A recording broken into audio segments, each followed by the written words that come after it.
Ok, chào mừng anh em quay lại với kênh Zatan Gaming của mình nhá. Thì hôm nay mình sẽ lên video gọi là hướng dẫn anh em chơi thú gọi là một cách gọi là cơ bản và dễ hiểu nhất nhá anh em nhá. Ok. Ban đầu mình định mượn một app thuần thú cơ, nhưng mà nhắn tin cho chủ app mà mãi chưa thấy trả lời. Thế nên thôi, vào app em cai nói chung là cũng nhiều đồ để hướng dẫn cho anh em một cách gọi là có cái nhìn nó tổng quát hơn nhá anh em nhá. Ok nha mày. Đấy. Thì chơi hệ thú này thì đầu tiên anh em cần phải hiểu một số thứ về cơ bản về cái hệ thú này. Đấy, về hệ thú vương, đấy, nó sẽ khác linh tôn anh em ạ. Thú vương thì anh em thường sẽ chơi liên kích, bạo kích đồng hành hơn. Và ít anh em chơi được liên kích đồng hành và hồi phục lắm anh em ạ. Bởi vì chơi liên kích đồng hành và hồi phục trên thú vương nói chung là thật sự là rất khó luôn anh em ơi. Cần rất nhiều tài nguyên nhé anh em nhé. Đấy. Chứ còn lực chiến thấp hay là đồ ít thì chơi nó trông nó không ra ngô ra khoai gì đâu anh em ơi. Thế nên là anh em xác định chơi thú đan thì anh em có thể chọn thú vương nhé anh em nhé. Ok nha em ơi. Đấy. Thì cùng tìm hiểu về cái nghề này thì anh em có thể thấy là trong cái kỹ năng nghề nghiệp của nó sẽ bỏ qua lé. Đấy. Ok chưa? Cái nghề này thì chơi dễ hơn chơi linh tôn một tí. Chơi linh tôn thì nó có phải chọn pet hiếc tùm la tùm lum ở bên trong hai cái dòng cuối cùng, nhưng mà riêng nghề thú vương này thì anh em chỉ cần chọn những cái con pet liên quan đến dị vật thôi là ok rồi nhá anh em nhé. Đây, thêm một vị trí này, tăng tốc độ đánh và tăng bỏ qua lé cho đồng hành này. Đấy, tăng bạo kích này, tăng hệ số này. Đấy, HP càng thấp thì sát thương đồng hành càng cao. Đấy, nói chung là nó cơ bản thôi anh em ạ. Đấy, nó như một bản nâng cấp của lỏ vậy anh em ạ. Đấy, lỏ thì cũng kỹ năng nghề của lỏ là cũng giúp anh em bỏ qua lé nhé anh em nhé. Còn đồng hành thì nó cũng giúp bỏ qua lé, nhưng mà nó trên một bậc, bởi vì đồng hành không bị khống chế anh em ạ. Nếu mà anh em chơi lỏ thì anh em có thể bị khống chế như là choáng này, đấy, tước khí này kia là anh em bị đứng im là anh em không bắn được đúng không. Riêng đồng hành này, đấy, mấy cái gọi là hiệu ứng cơ bản đấy thì nó sẽ không gọi là làm gì được hệ đồng hành. Chỉ có duy nhất một cái gọi là thần khí có thể ngưng động được cái bọn đồng hành này, đó chính là cái thần khí ma trượng thiên địa này sẽ giúp gọi là anh em ngưng động được đồng hành của địch, thế thôi. Nhưng mà cái này giờ thì ít người dùng lắm anh em ạ, ít người dùng lắm nhá. Đấy, ok. Đấy, và có một cái vấn đề nữa mà rất nhiều anh em gọi là mới chơi đồng hành hay thắc mắc đấy, chọn tượng gì, tượng sát thương đồng hành hay là tượng tấn công. Thì anh em chọn tượng tấn công cho mình nhá anh em nhé. Đấy, chọn tượng full tấn công 5 dòng, ok chưa. Tại sao thì anh em có thể vào trong đồng hành này, anh em bấm vào chữ Y này, anh em mở lên anh em đọc. Đấy, dòng 7, dòng 8 này, ok chưa.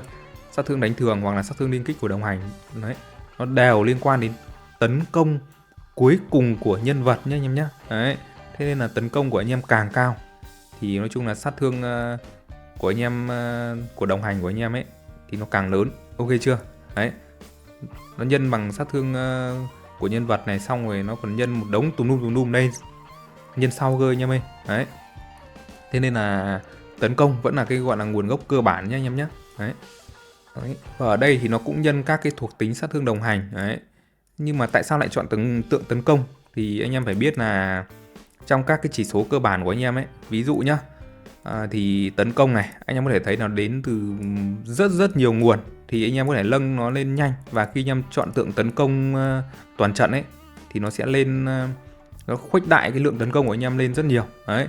Còn ngược lại, anh em để ý là sát thương đồng hành đây, đấy, nó chỉ có mấy dòng thôi. Khi anh em chọn tượng thì nó cộng rất ít luôn anh em ạ.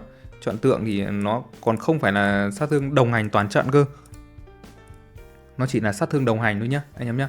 Nó sẽ không khuếch đại cái lượng sát thương đồng hành của anh em lên. Đấy, nói chung là nó chỉ cộng 350%. Đấy, những anh em khác ví dụ cơ bản như bây giờ là 2-3.000% sát thương đồng hành rồi, cộng thêm 200-300% thì nó chả bỏ gì anh em ơi nhá.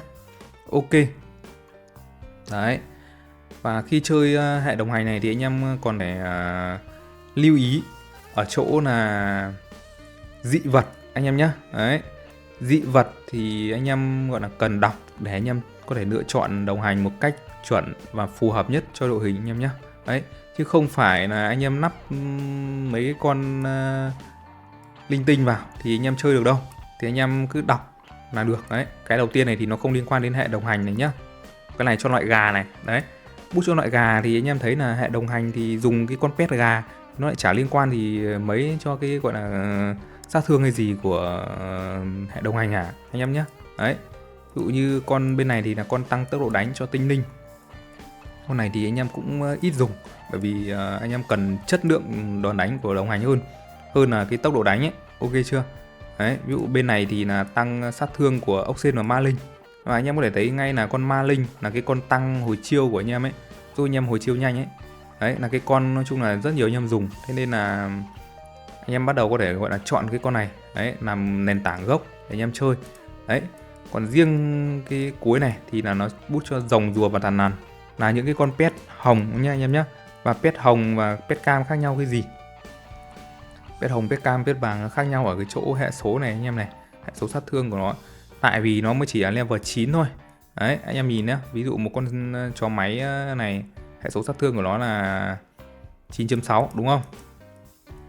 Nhưng lên trên này một con pet vàng của nó hệ số sát thương nữa là 17 chấm rồi anh em nhé. 17 chấm, ok chưa? Gấp đôi chưa? Thế nên là cái dị vật cuối đấy, bút cho những con đấy thì nói chung là có thể dùng được, nhưng mà nó chỉ là một cái thời điểm gọi là rất ngắn thôi. Ở cái tầm lực chiến tầm thấp tầm 40 đến 60 mét gì đấy, thì lúc đấy anh em mới có pet hồng nhá, mới có con pet hồng ấy thì là nó hệ số sát thương thì nó vẫn cao tầm 7 đến 8 gì đấy. Còn mấy con pet vàng của lúc đấy anh em neo vào tầm 50 70 gì đấy thì cái hệ số sát thương của nó lại thấp hơn. Đấy, thì lúc đấy anh em có thể chơi pet hồng được. Đấy, ok chưa?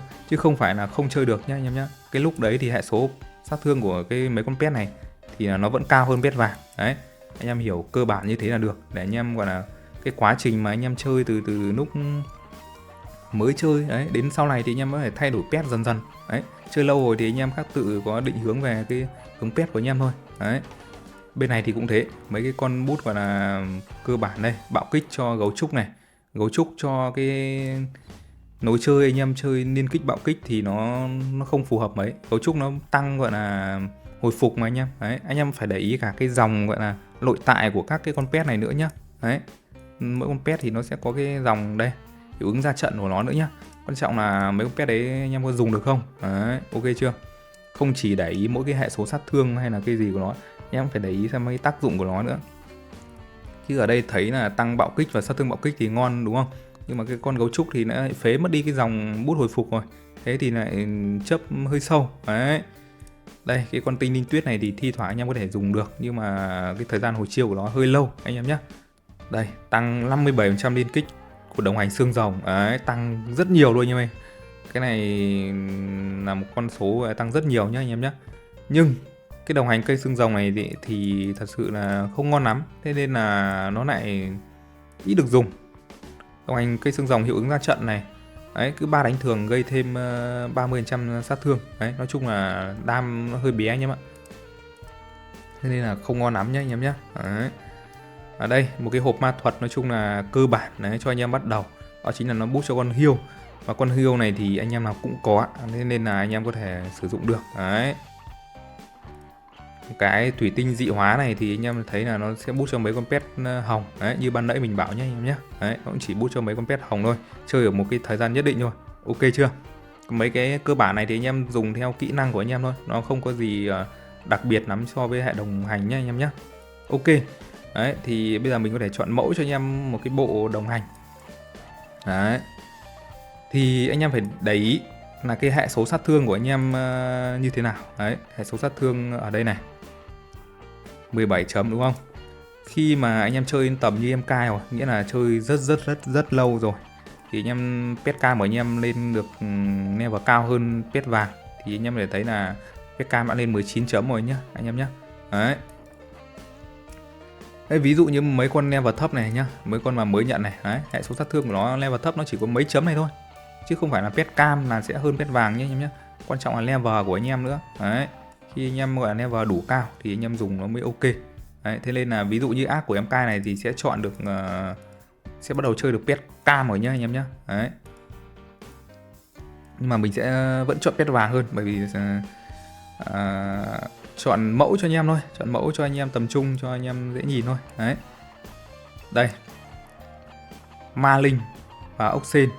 Ma linh này thì là anh em nhớ là nó tăng hồi chiêu này. Đấy, và trong cái dị vật này nữa thì nó có bút thêm cho cả cái con ốc sên nữa. Đấy, ok chưa? Nghĩa là anh em có thể dùng cả hai con cùng lúc. Đấy. Khi anh em dùng lên đây thì nó sẽ tăng hệ số sát thương ở đây. Hệ số sát thương này thì anh em tháo ra phát này anh em thấy nó thấp luôn. Đó. Ghê chưa? 18 chấm này, nãy là đeo vào là 23 chấm đúng không? Đấy, nó tăng luôn ở bên ngoài, không cần phải vào trận nhá anh em nhé. Đấy, 23 chấm thôi. Đây, con ốc sên là một con hệ số sát thương khá cao nhưng mà tốc độ đánh của nó thấp hơn ma linh một tí, thấp hơn một xíu thôi nhá anh em nhé. 0.94 với cả 1.16 thì chênh không nhiều, nhưng mà cái hệ số sát thương của nó nói chung là trông đỉnh nóc kịch trần đấy. Đấy, đến như một cái dị vật ban nãy mình gọi là đề xuất đấy, nó chính là một con hươu đúng không? Con hươu đấy, nó sẽ đi kẹp với con mèo. Đấy, cơ bản là như này, anh em cứ bắt đầu như này là anh em chơi là bắt đầu có đam rồi đấy. Còn hai cái con cuối này nhá, thì nói chung là cũng có rất nhiều lựa chọn cho anh em sử dụng. Anh em có thể chọn dàn pet bậc thấp hơn nhưng mà full cấp cùng với gọi là 4 hệ của cái 4 con này. Đấy, ví dụ như là thêm một con mèo và một con hươu nữa. Đấy, nó đều được tăng gọi là hệ số sát thương từ cái dị vật, anh em hiểu không? Đấy, nó không gọi là duy nhất đâu nha bạn. Anh em có thể dùng hai con mèo hoặc hai con hươu. Đấy, hoặc hai con ốc sên gì đấy. Ốc sên bậc tím này thì không có rồi. Đấy, ok chưa? Dị vật thì anh em chỉ chọn được hai cái bút đấy, là tổng là bút được 4 con thôi. Đấy, 4 con này thôi anh em ạ. Còn hai con này thì giúp anh em gọi là linh hoạt trong lối chơi này. Ok. Còn như tầm em cai rồi thì hai con này nó quá bé rồi anh em nhé. Đấy, hai con này nó quá bé rồi thì nói chung là tầm em cai thì sẽ có thể chọn hai con cam thêm, hoặc những cái con khác mà liên quan đến cái gọi là hệ số đồng hành, hoặc là liên quan đến các hiệu ứng bổ trợ cho đồng hành. Đấy, ví dụ này, con chuột này nhá, chỉ số sát thương hay là ấy của nó rất thấp đúng không, 7 chấm thôi, nhưng mà nó tăng 15% hệ số sát thương của đồng hành. Đấy, thì những cái con này nó sẽ được tăng thêm này. Ví dụ nhá, con này đang 23.4 này, đeo vào lên 25.8, ok chưa, tăng 15%. Thế là một cái gọi là tăng sát thương đồng hành lên này. Đấy, ở dưới này thì có rất nhiều con bổ trợ cho đồng hành thì anh em thấy rồi, nó ra event liên tục ấy. Đấy, tăng 60% sát thương của đồng hành này thì anh em có lên dùng hay không? Theo mình thì là không lên nhé anh em nhé. Đây, anh em có thể thấy nhá, sẽ làm gọi là thí nghiệm cho anh em luôn này. Sát thương đồng hành 1417, đeo con này vào, sát thương đồng hành 1477, tăng đúng 60% ở đấy. 60% ở đấy thì nó không khác gì gọi là muối bỏ biển anh em ạ. Đấy, những anh em khác gọi là đeo bộ phụ ma đầy đủ lên có lên hẳn 2.000, 3.000 sát thương đồng hành, mà cộng thêm cái con này nó tăng có mỗi 60% sát thương đồng hành. Nó không phải là toàn trận hay cái gì nhá, nó tăng gọi là riêng vào đấy thôi. Đấy, góp phần gọi là 60% ở đấy thôi, nó quá ít anh em ạ. Thế nên là cái con này là không được ưu tiên này. Đấy, một số cái con khác cũng như con này là bỏ qua lé đồng hành đúng không, nhưng mà cái hệ thú vương này nó có sẵn bỏ qua lé rồi nên anh em cũng không cần thiết con này lắm nhá. Đấy, anh em có thấy là mấy con pet đỏ này hệ số sát thương rất là thấp, nên anh em cần nói chung là cái hiệu ứng ra trận nó thật là ổn thì anh em có thể chơi được. Đấy, ở đây nữa thì còn hai con nữa cho đồng hành. Đây, tăng 1500 cổ vũ đồng hành thì nó gọi là không khác gì là anh em giảm gọi là giảm 15% giảm sát thương của đồng hành của kẻ địch. Đấy, anh em giảm 15% giảm sát thương đồng hành của kẻ địch nhé anh em nhé, ok chưa? Đấy, hoặc là cái con này thì nó tăng cũng khiến giảm sát thương đồng hành của kẻ địch giảm 8% này. Đấy, thế nên là cái con này nó sẽ cảm giác tăng nhiều hơn nếu mà địch không có cái dòng bỏ qua cổ vũ đồng hành hoặc là cái dòng chống đỡ của họ thấp thì anh em dùng con này được nhá. Đấy. Đấy, còn anh em ví dụ cần trâu hơn một chút, anh em dùng con hươu này nó chỉ tăng 10% giảm sát thương thôi. Đấy, anh em thích có thể dùng thêm một con hươu khác vào. Đấy, con hươu đỏ vào tăng 15% giảm sát thương. Đấy, tăng thêm 500, nói chung là trâu hơn tí, nhưng mà lượng đam của nó không nhiều bởi vì đây là bậc đỏ. Bậc đỏ thì cái level nó vẫn hơi thấp. Đây là tầm ác em cai rồi nhá, mới được 11 chấm thôi. Đây, còn con hươu bậc vàng này đã 16 chấm rồi. Chứ còn những ác anh em thấp hơn nha, vào tầm 10 mấy 20 mấy thì cái hệ số sát thương của con này nó còn thấp nữa cơ. Đấy.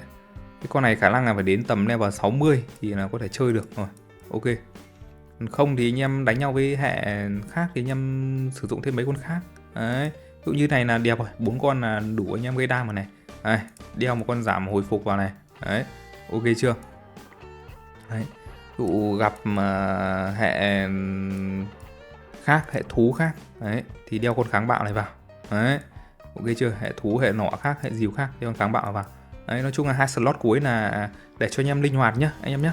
Đấy, mình chỉ gọi là gợi ý cho anh em những cái gọi là con có thể dùng được ở 2 vị trí này thôi anh em ạ. Đấy.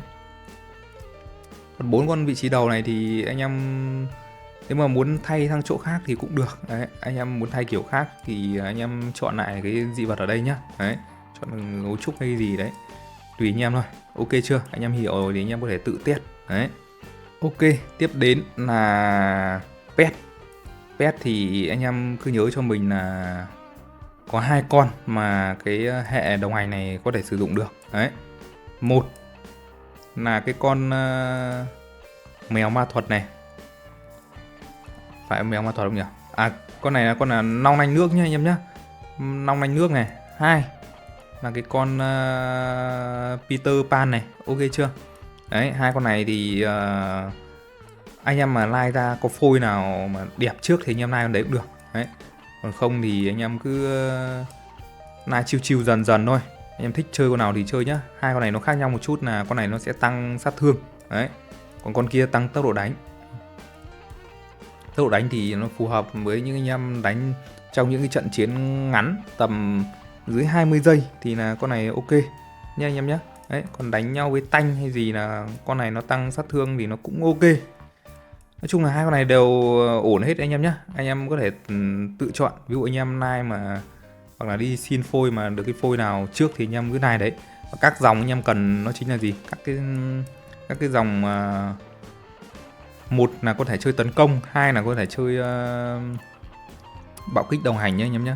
Đây, các dòng tím bạo kích đồng hành này, dòng vàng hay dòng ấy thì thôi nhé, cứ dòng tím mà lấy. Ok chưa? Đấy, bạo kích đồng hành này, bạo kích đồng hành. Con này thì không có dòng tấn công rồi, anh em phải like tấn công thử con khác. Ví dụ như like dòng tấn công tím ở đây đi. Đó, 15% tấn công. Đấy, tùy anh em nhé. Đấy, mình đưa cho anh em một số gọi là lựa chọn để anh em có thể gọi là có sẵn rồi thì anh em like thôi. Đấy. Và một số dòng 7 màu mà anh em có thể sử dụng được đó chính là dòng cấm vượt hoặc là ấy nhá. Cấm vượt thì server mới không có đâu, cấm vượt tốc độ này. Đấy. Đánh thắng vận mệnh thì cũng khá là cần này. Đấy, những anh em server cũ thì thấy 2 dòng này là sẽ khá là cần nhé. Và đặc biệt này, cái con bậc cam này thì anh em không nhất thiết phải bỏ thêm cái dòng bản tính bùng nổ này vào làm gì nhá. Anh em chơi con long lanh nước này thì anh em dùng cái dòng bản tính này thì nó mới mạnh thôi. Bậc cam ấy thì cái chỉ số cơ bản nó thấp nên là nó sẽ bút hơn được nhiều. Nó sẽ phí đi một cái dòng này, ok chưa? Nó vẫn tăng được một chút thôi nhưng mà nó không nhiều ấy nhá. Đấy. Còn mấy cái dòng như kiểu gì nhỉ? Ánh sáng bí ẩn hay cái gì đấy thì nó không xi nhê nhé anh em nhé. Hồi phục 0,1% này thì nó không khác gì muối bỏ biển nhé anh em nhé. 1% thì cũng như muối bỏ biển chứ nói gì đến ấy anh em ơi. Đấy, những cái dòng cơ bản có thể sử dụng được thì anh em cứ lốt vào mà like dần nhá. Đấy. Ok. Tiếp đến là sự lựa chọn về tướng tinh. Đấy, cái này thì cũng có khá nhiều kiểu chơi anh em ạ. Đấy. Thì anh em có thể thấy là sẽ có 2 cái con SR mà liên quan đến đồng hành. Đầu tiên là cái con Go này nhá. Đấy, kỹ năng của nó thì nói chung là anh em tự đọc đi. Nó là thuộc bậc chủ động nhá. Đấy, ok chưa? 2 là cái con cũng thể loại Go này. Đấy, sói chó 3 đầu. Đấy, thì nó tăng đây. Đó, 3 đồng hành ngẫu nhiên tăng liên kích nhá anh em nhá. Đấy, cũng bộ chủ động. Đấy. Nhưng mà mình thấy là cái con Go này cảm giác là nó ok hơn một chút này. Đấy. Và sau khi anh em chọn thẻ ở giữa là chủ động rồi thì bộ hai bên thì anh em cũng phải chọn loại kỹ năng chủ động nhá. Chọn cái nào liên quan đến đồng hành là được thôi. Đây, tăng 800 liên kích cho đồng hành này. Đó, cơ bản thôi anh em ơi. Kiếm thêm một cái chủ động nữa. Đấy. Ở trên này thì anh em có thể chọn một con khiên này, con giảm hồi phục kỹ năng của kẻ địch này. Đấy. Rất nhiều con ngon luôn anh em ạ. Đấy. Mà sẽ hình như là không đủ code để dùng hai con bậc SSR đâu nha anh em nhé. Đấy, không đủ code đâu, nên anh em chỉ chọn được bậc tím trở xuống thôi. Tím trở xuống thì đánh nhau với kiếm thì dùng cái con này, cung kiếm thì dùng cái con này ok. Đấy, thì dùng một lớp khiên đỡ cho anh em được 1-2 đòn khi đánh nhau với thú này. Đấy, ok chưa? Nó linh hoạt theo từ thời điểm nhá. Anh em nhớ nhá, đỏ thì phải đi với đỏ nhá, chứ đừng có vàng đỏ vàng nhá anh em nhá. Đấy, để ý này, chủ động này. Đấy, ok chưa? Đấy, loại kỹ năng thì bị động thì nó cũng có. Bị động của nó thì đây, đồng hành nhá, một con gọi là tăng tốc độ đánh rất nhanh, tăng 31% tốc độ đánh trong gọi là 20 giây, nhưng mà nó sẽ bị giảm dần trong 20 giây đấy nha anh em nhé. Nói chung là phù hợp với anh em đánh nhau với nọ này, tăng nhiều tốc độ đánh thế thì đánh nhau là phải biết rồi đấy. Bị động thì đây lại có thêm một số con bị động khác cho đồng hành đúng không nhỉ? Mình thì ít chơi cái bộ bị động này hơn anh em ạ. Đây nhá, bị động có một con tăng tỷ lệ bạo kích cho đồng hành này. Bị động ở đây nữa nào để xem nào.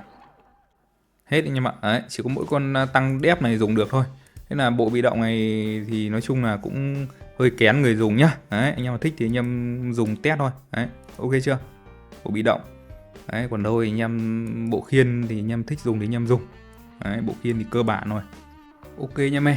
Còn đến phần kỹ năng nữa, hãy quên mất kỹ năng thì có những cái kỹ năng cho cái hệ gọi là đồng hành mà nó riêng biệt đây nha mê. Đây, hai cái kỹ năng cuối cùng này, đầu tiên là diều bướm này, thứ hai là ý chí tổ thần này nha mày. Đấy, diều bướm này thì anh em nhớ là lấy ở bên trong cái Lean Server này. Đấy, anh em đổi ở cái gần cuối này nhá. Ý chí tổ thần, ý chí tổ thần. Còn diều bướm là ở bên trong shop gia tộc nha anh em nhé. Đây, gia tộc đại chiến này, diều bướm này, đây, ok chưa? Nên là anh em muốn chơi thì anh em cũng phải tích để có được hai cái ấy nhá. Ok chưa? Đấy, về phần kỹ năng thì đây, anh em cứ đeo như thế này vào này, ba cái kỹ năng gọi là cơ bản này. Đấy. Hai kỹ năng khác thì anh em có thể gọi là linh hoạt để đánh nhau với các hệ khác nhau. Đấy. Vừa đánh nhau với hệ nọ thì để cầm cái tước khí này đi. Đấy. Thêm một cái bom khói nữa thì lúc này thì anh em cầm thêm cái dị vật bút tước khí nữa thì cũng được. Đấy. Bây giờ có một cái tướng tinh né tước khí nên là đôi khi anh em đánh nhau với nỏ thì cũng không cần cầm tước khí nữa. Đấy. Anh em thích thì anh em cầm hai quả dưa này cũng được nhá. Không thì cầm mắc đam như thế này. Đây. Đây. Ok chưa? Có rất nhiều kiểu cho anh em có thể gọi là sử dụng. Đấy, một cái kỹ năng bậc cam nữa có thể sử dụng đây. Đấy, tăng 20% sát thương thuộc tính đồng hành. Đấy. Và nó hồi chiêu thì cũng nhanh. Ok chưa? Rất nhiều thể loại luôn nha anh em nhé. Đấy. Và thì cũng có thể bỏ luôn cái ý chí tổ thần này đi. Nếu mà gọi là anh em có cái tỷ lệ bạo kích nó cao cao rồi thì anh em tạm thời có thể không cần sử dụng cái này. Nó tăng 10% tỷ lệ bạo kích. Đấy. Anh em dùng thêm những cái khác để đánh nhau với hệ hồi phục thì cũng ok hơn. Thích thì cầm thêm cái khiên chống đỡ cho anh em gọi là sống lâu lâu một tí thì nó cũng gọi là có chút tác dụng. Đấy. Còn không thì cầm thêm song thanh rồng gầm đấy, đi cùng với dị vật của diều bướm giấc mơ. Đấy, hai cái nói chung là cũng gọi là hồi chiêu khá là nhanh và kết hợp để đục tanh thì nó cũng thêm một phần nào nha anh em nhé. Đấy, cái kỹ năng đấy thì chỉ có mấy cái đấy thì dùng được thôi. Đấy, còn cái lưới vây này không dùng được nha anh em nhé. Mấy cái kỹ năng khác thì nó không liên quan thì anh em khỏi phải dùng. Đấy, ok chưa? Có hai quả dưa thì anh em cũng tình huống thì anh em có thể dùng nhá, đánh nhau với pháp sư, đánh nhau với diều yếc này kia có thể thay vào. Đấy, thì nó sẽ giảm được lượng đam để cho anh em gọi là bắn cho nó yên tâm, đỡ bị ăn nhiều đam. Chết sớm quá thì nó cũng khó nói anh em ạ.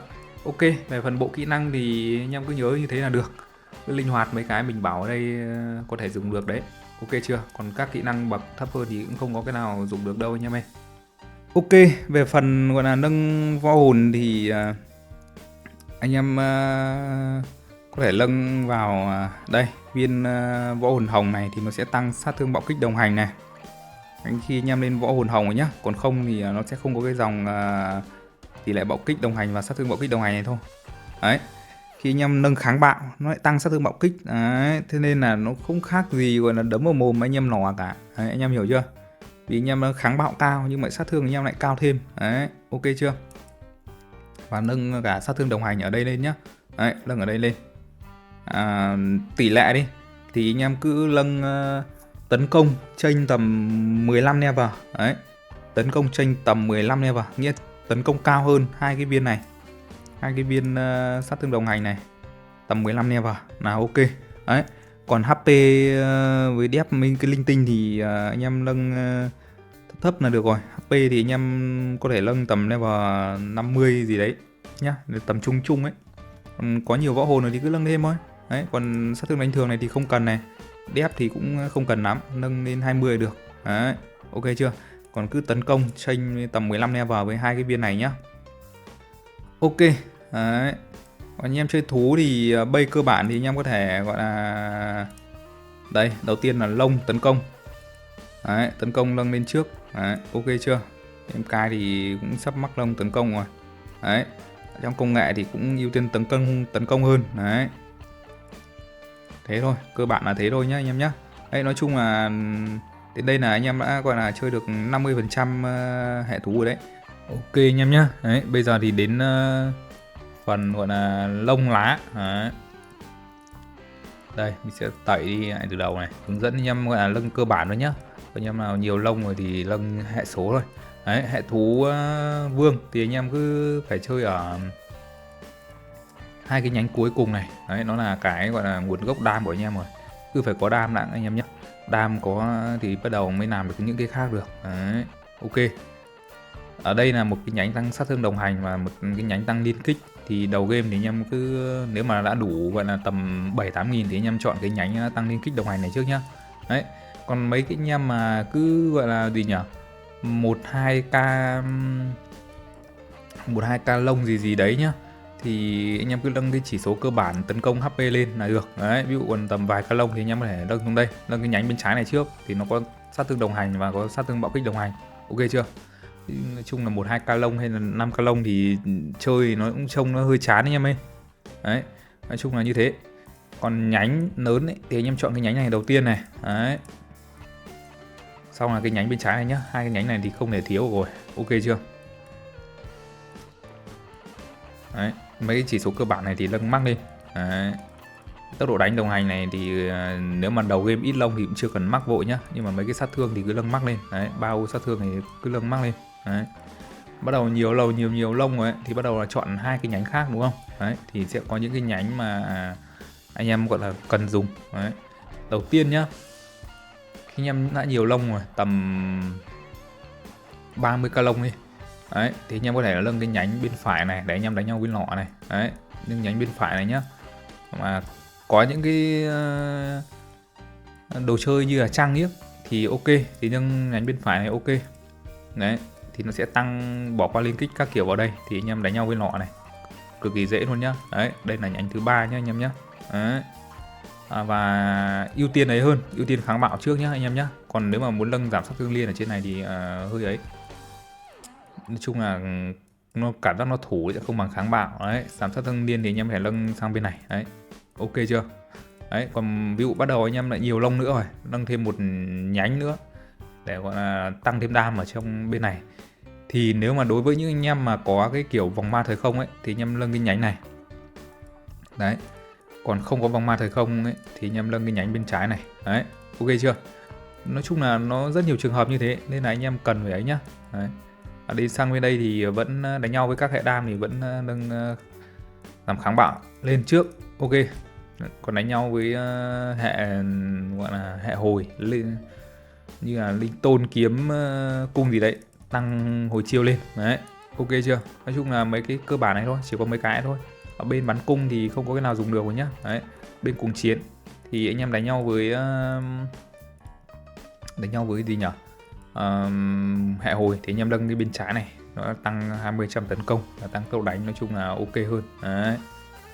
Ok chưa?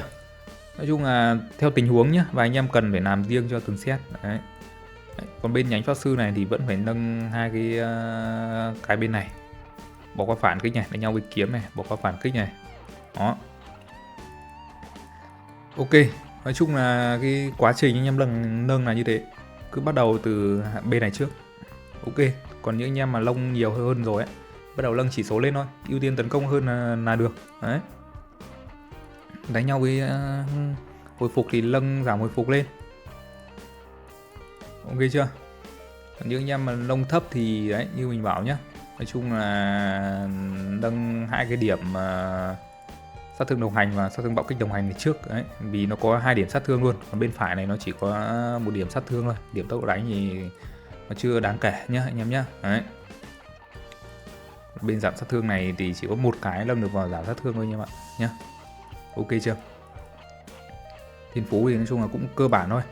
Đấy, phần phụ ma thì anh em nhớ cho mình là phải ấy nhá, phải đập bộ gọi là bộ 4 gì nhỉ, cùng chung mối thù này và sát thương bạo kích đồng hành. Đây. Đấy, còn những cái con mà có sát thương đồng hành thì anh em không nên sử dụng mấy, bởi vì nó không nên đập, bởi vì nó như muối bờ biển, anh em hiểu không? Đấy, ở bên này thì bắt buộc là phải dùng sát thương đồng hành rồi, nhưng mà chưa có thì phải. Đây, sát thương đồng hành nhá. Đấy, thêm được cái dòng bạo kích đồng hành ở dưới này nữa. Đây, cái dòng sát thương bạo kích đồng hành ấy thì ok luôn. Đây, dòng sát thương bạo kích đồng hành. Nói chung là phụ ma của em cai thì không chơi thú nên là không có cái bộ đẹp. Đấy, có anh em mà đập thì cứ dòng sát thương bạo kích đồng hành này nên đỏ được. Đấy, còn riêng cái dòng sát thương đồng hành đâu nhỉ? Đây, tăng 2%. Đấy, anh em thấy nó trông nó bé tí không? Đấy, như một cái viên ở góc này thôi nó đã tăng 600% rồi. Mà cái viên mấy cái dòng bé bé này tăng 2% thì mình chả hiểu nó cho vào làm cái gì. Đấy, anh em nhé. Nói chung là nó bé thôi. Thêm bộ 4 cùng chung mối thù là được. Đấy, 2 viên còn lại thì có thể chọn 2 viên loại hệ kháng bạo nhé anh em nhé. Đấy, 2 viên hệ kháng bạo là được.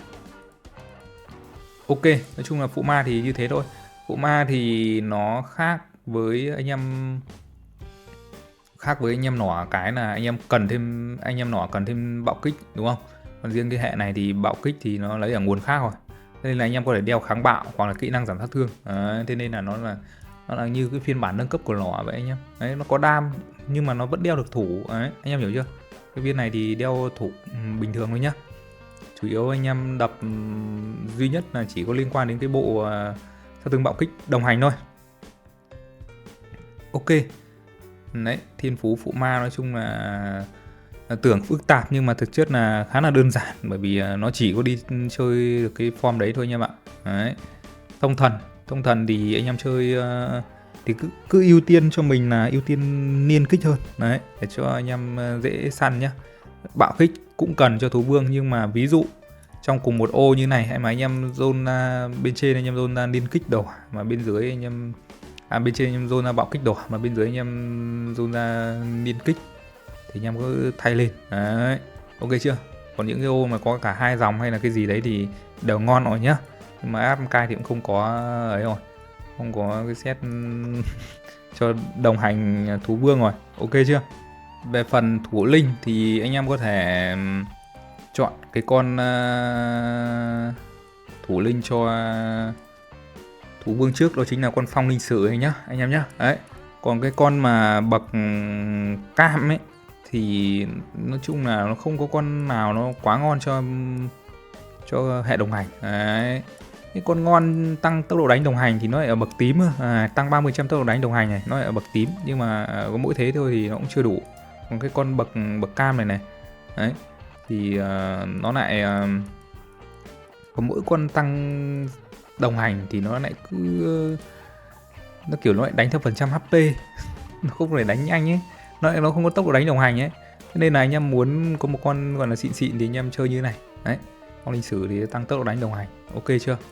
Đấy, còn bậc cam thì anh em chơi cái con giảm sát thương luôn cho đỡ bị sốc nha anh em nhá. Đấy, con nào cũng được anh em ơi, anh em tầm này thì kiếm mấy cái này cũng nhanh mà. Đây, tăng 48% giảm sát thương này. Đấy, cho đỡ bị sốc cũng được. Đấy, còn cái con này tăng hồi chiêu thì đối với những anh em mới chơi thì những trận chiến nó đánh nhanh thì nó không bỏ anh em ạ. Còn về phần đồ chơi, đấy, đồ chơi thì nói chung là đây, cái tầm level thấp mà đến gộp lần đầu ấy có trăng thì lấy trăng thì là dùng ổn áp nhá, đánh nhau mấy cái hệ nhanh nhanh là dùng ok. Đấy, còn thú cưỡi thì anh em cứ thấy là có con nào mà tăng cho đồng hành thì anh em dùng thôi. Này, tăng tốc độ đánh đồng hành này, tăng cả tấn công cho bản thân thì là cũng là tăng đam đồng hành rồi đấy. Tốc độ đánh đồng hành này tối đa 6 tầng, chung là cũng tăng 30% là cũng nhiều ấy chứ. Con trống này thì đúng là dùng hệ nào cũng ngon đấy chứ. Đấy, ok chưa? Một con đồng hành khác ví dụ như con này thì nó lại 20 giây nó mới full. Đấy, nhưng mà nói chung là cũng ít dùng anh em nhé. Đấy, con này thì cũng ít dùng thôi. Một số cái con ví dụ trong máy lấm mà muốn dùng thì như cũng không có con nào ngon lắm anh em ạ. Có trống thôi anh em ơi. Trong mỗi con gọi là trống ở trong tiệm xung kích này thì hai con này thì không dùng rồi nhá, có mỗi trống thôi. Đấy, cái con này thì đợi thời gian xong thì nó cũng mình lăn quay ra chết rồi. Trống thì cũng phải đợi thời gian. Đấy, không thì anh em dùng mấy cái con pet mà liên quan đến giảm sát thương này kia cũng được, tăng khiên này kia như Slim đánh nhau trong vài giây ấy thì dùng mấy cái con đấy thì nó ok hơn nhá. Đấy, còn mà anh em có đồ thì một số đồ VIP như là báo này, xe này, những trường hợp riêng nha anh em nhé. Báo đánh nhau với hệ đam này, xe đánh nhau với hệ thủ này, các kiểu này, sói này, con sói này thì cũng khá là ổn cho hệ đồng hành này anh em này. Đấy, còn mấy cái con pet hồng cho đồng hành thì như là cũng không có con nào ngon lắm. Cái con xe hồng này thì không có. Đấy, ok, nói chung là tùy tình huống thôi nhá. Đấy, không có con nào đẹp thì cứ dùng tạm trống vậy. Không thì dùng mấy cái con giảm sát thương. Đấy, ok. Anh em thì cũng có vài con xe thôi thì anh em cứ tự test như thế là được. Đấy, cánh thì cảm giác cái cánh ngon ổn áp nhất hiện tại thì vẫn là cái gương này. Đấy, cái gương này cho linh tôn hay là đồng hành đều ổn áp này. Đấy, ok chưa? Không thì cánh dị tinh này, đấy, cũng khá là ổn áp này. Đấy, không thì dùng mấy cái mà nó có liên quan tăng đến tấn công cũng được anh em ạ. Những cái liên quan đến tăng tấn công cơ bản thì nó cũng tăng mà. Đây, kể cả cái con cào cào này là hệ nào cũng dùng được này. Cánh Halloween nói chung là dùng tạm. Cánh này thì cũng tích số nhưng mà tích full số rồi thì nó cũng chẳng ngon lắm. Thấy bình thường nhá anh em nhé. Cánh này thì thấy cũng bình thường. Đấy, cánh tăng bạo kích cho đồng hành này, giảm kháng bạo kẻ địch này cũng được này. Còn cánh trong máy lấm thì đây một cái, nói chung là những cái mà anh em có thể đeo được thôi. Còn mà cánh đẹp thì chỉ có vài cái như mình bảo ấy, một là gương, hai là dị tinh. Đấy, ok chưa? Còn đánh nhau với các hệ khác thì hệ hồi phục thì có thể sử dụng combo xe và cánh cúp. Nói chung là cái combo đấy thì cũng hơi hiếm anh em có thế thôi. Cánh né này, tăng tấn công cũng là tăng đam này. Đấy, cánh đồng hành đây, nói chung là cũng cần tích số, nói chung là cũng hơi cùi. Đấy, U Linh thì nói chung là nó không bút gì cho đồng hành lắm, nó chỉ còn là gây sát thương nên kẻ địch chiêu chiêu thôi. Ok anh em nhá. Đấy, thì cánh thì nó cũng chỉ có vài cái cánh như thế thôi anh em ạ. Thần khí nói chung là những cái thần khí đam thì là hệ thú vương này đều dùng được. Đấy, còn những cái mà nói chung là hạng S cho thú vương đó chính là vòng ma thời không này nhá, tăng tốc độ đánh đồng hành. Đấy, ok chưa? Thêm mạng nói chung là khá là ngon. Đấy, những cái thần khí đam ví dụ như là sóng biển cuồng nộ này, đó, ok chưa? Cái này thì anh em có thì dùng cũng ok này. Lến thì cũng được, nhưng bây giờ muốn lấy ở vòng thứ hai thì nói chung là hơi chát nhá. Đấy, những cái thần khí hiếm thì thôi khỏi phải nhắc đi. Đây là cũng là cái này thì cũng cùi cùi thôi, nhưng mà nó cũng ở trong vòng thứ hai. Nói chung là xe bậc cũ, những cái ác cổ có thì dùng nó bút cho đồng hành được thì thôi nha bạn. Đấy. Còn thần khí free hoặc là thần khí ở trong này thì anh em cứ lấy một trong hai cái này đều dùng được thôi. Nó không liên quan đến hệ đồng hành lắm, nhưng mà nó triệu hồi ra cái con clone để anh em thủ là cũng được. Đấy. Đấy, còn một số cái thần khí mới như thế này, cái phán quyết thiên bình này thì giúp anh em đánh nhau với hệ hồi phục được anh em nhé. Đấy, hai cái này nếu mà anh em mới có thì có thể lấy hai cái này. Đấy, nhưng mà đến thời điểm là hiện tại là em cai cũng đã out game sắp được 2 tháng rồi anh em ạ, khá là nhanh. Nói chung là một thời gian khá là nhanh. Anh em có thể xem lại cái video cũ mà mình đăng lên từ tháng mấy nhỉ, tháng 12 hay sao ấy, bây giờ đã là tháng 2 rồi. Đấy, là sắp 2 tháng rồi đấy. Ok, video của mình đến đây là kết thúc nha anh em nhé. Đấy, mà anh em nào có nhu cầu cần build hoặc chỉnh hệ hoặc là bất cứ cái gì đấy thì nhớ liên hệ qua mình nhé anh em nhé. Ok, cảm ơn anh em đã xem.